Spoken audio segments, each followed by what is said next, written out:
video, I'm sharing with you Romanian cookies called Paleuri. These are two soft vanilla cookies sandwiched together with a rum-flavored ganache and drizzled with chocolate in a crosshatch pattern. These are a staple in Romanian cuisine and can be found at any bakery or grocery store. So join me today as I show you how to make these cookies as well as tell you about their history and cultural significance. Let's get started.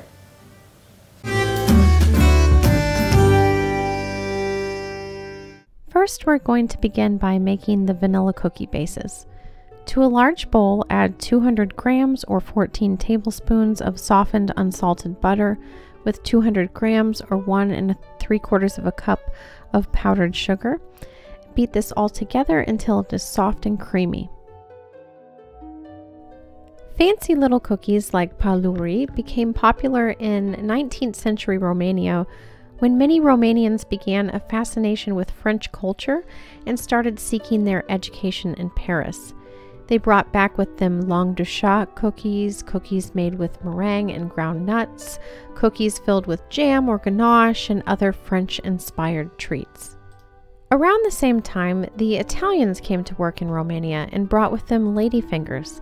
So when you go into a Romanian bakery today, you'll find an assortment of cookies in two categories called fursecuri and piscotori. And the first category is the French-inspired ones, and the second is the Italian-inspired ones. And these can be bought and paid for by weight. Let's take a quick look back at the batter for a second. You're going to add 4 eggs, and you're going to add them one at a time, beating well after each addition. While intricate little cookies like this tend to be a Christmas tradition in other countries like Germany, in Romania they are more often associated with visits and parties rather than holidays, as they were fashionable to serve at teas in Romanian towns and cities in the 19th and 20th centuries. It's common to make and share a wide assortment of cookies with neighbors and visiting friends. Paleuri were luckily one of the cookies that survived during communism, and they could even be bought in stores, even if the ingredients were swapped for subpar substitutes. Now let's get back to making the cookies. After the eggs are well incorporated, briefly beat in 1 teaspoon of vanilla extract and 1 tablespoon of dark rum. Alternatively, you could use rum extract if you don't want to use alcohol. Now whisk together 300 grams or 2½ cups of all-purpose flour with 1 teaspoon of baking powder, and then add that to the mixture and beat just until no streaks of flour are left. If you're enjoying this video so far and have learned something, hit the like button and consider subscribing. I make weekly videos featuring a European baked good, dessert, or bread from a different country each week, and I usually share with you the history or culture associated with each recipe. So if that's something that interests you, I hope you will stick around for next week's video and more.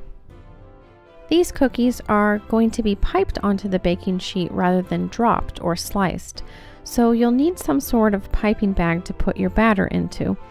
You don't need any fancy tips attached to the piping bag because you just want the cookies to be smooth and round. So you're just going to put the cookie batter into the piping bags and snip off a 1/2 inch opening at the end. I don't know if anyone else is like me, but I despise transferring things to piping bags. I find it tedious and messy. The easiest way that I've found to do it is by putting the bags into tall glasses and using 2 spoons or spatulas to pack the batter down into the neck of the bag. And the reason to do this is to try and prevent any big pockets of air bubbles in the batter, which might lead to deformed cookies when you're piping them onto the baking sheet. Most piping bags will have a max fill line. Definitely respect that max fill line, because if you don't and you try to pack the batter down and then twist it, you'll find that as you're piping, it will just squeeze back up out the top rather than going through the tip. So you're going to twist it, and then I find it helpful to put a rubber band around the top just to prevent anything from coming back up And then on your baking sheet, you're going to pipe directly down, and you're not going to swirl the batter onto the parchment paper. You're just going to pipe it until it's the right size and then pull up. And you're going to end up with a little point at the top, but later on we're going to smooth that down with a wet fingertip, and that will lead to the cookies baking with a nice round shape. So you'll see I'm doing that here. You just take some water and pat the little points down until the top is rounded. Then you're going to bake them in a 340 Fahrenheit or 170 Celsius preheated oven for 10 to 12 minutes, or until the bottoms and edges are a deep golden brown and the middles are light and pale. After baking, transfer them to a rack to cool completely before filling them. To make the filling, we're going to make a rum-flavored ganache. Heat 150 milliliters or 2/3 of a cup of heavy cream in either the microwave or on the stove until it gently simmers. You're going to pour the hot cream over 200 grams or 7 ounces of dark chocolate that you've broken into small pieces. Let the hot cream sit on the chocolate for a couple of minutes and then begin to stir it all together. Don't worry if your chocolate and cream look a bit chunky and separated at first. Just continue stirring and eventually it will turn into a smooth chocolatey looking syrup. Once your chocolate pieces have all melted and it's a smooth chocolate syrup, you're going to pour in 1 to 2 tablespoons of rum and then mix that until smooth. This is the consistency it should look like. Then you're going to let the chocolate cream sit in the refrigerator for an hour or two until it is this consistency.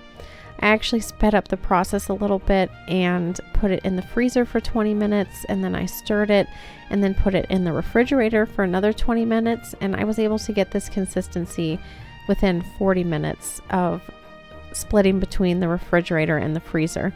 So then you're going to spoon that mixture into another piping bag and clip off the tip for a 1/2 inch opening again, and then you're going to pipe about a teaspoon of ganache onto one cookie and then sandwich together the top cookie on top of that, squeezing it so that the chocolate is sandwiched throughout the whole cookie and isn't just right in the middle. Then you're going to do that with the rest of the ganache and the cookies, and this recipe yielded me about 35 cookies, so almost 3 dozen. And just a side note, these freeze really well. So you could make these ahead of time for an event, or just keep them in the freezer to have a cookie every now and then. So these are great for long-term storage in the freezer. After you've sandwiched all of your cookies together, you're going to melt 150 grams or 5 ounces of dark chocolate in the microwave, and then stir it until smooth and put it in a piping bag. And just clip off a small opening of this piping bag so that when you pipe the chocolate across the tops of the cookies, it draws a fine line. The traditional look of these is a zigzag in one direction and then another zigzag in the opposite direction to create a cross-hatched look. Let the chocolate design on top dry, and then they are ready to serve.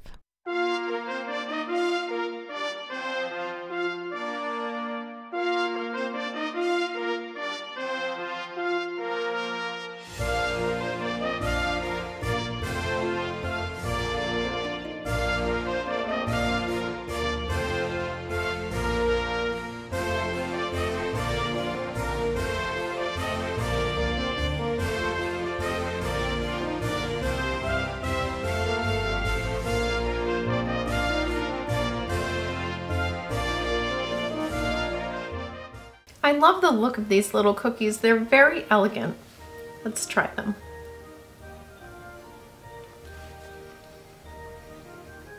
The cookies are really soft, and you can definitely taste the vanilla in them, though I'm not really picking up the rum in the cookies.